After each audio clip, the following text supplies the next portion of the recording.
All right, sir. We know you, but for record purpose, let's officially meet you. My name's Eze Augustine Sunday Ukwu. Ezudo2, Eze Ndigbo na Amod of local government. So what's your goodwill message to the celebrants today? My goodwill message is that this is a traditional something and it's done every year. Just like when you harvest, this time is for celebration. So we are here to celebrate what we have harvested, and we keep on harvesting and celebrating every year. Your advice to Ndigbo in Lagos State, given what is happening in Lagos now, Presently, there seems to be some tension here and there. What do you advise Ndigbo in Lagos State?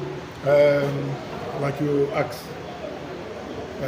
and you say there is tension in Lagos State, which everybody knows.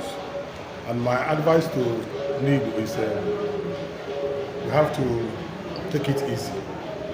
We have to go by the rules and regulation of our host, the Yoruba community, which we are in their land. And we have to work together with them.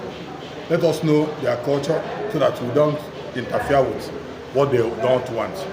And let them also know our own culture, because we are one Nigeria. Thank you very much. Your name once again, sir? My name is, like I said, it's Eze Augustine Sunday Ukwu, Ezudo2, Ndigbo na Amod of local government. Thank you, sir.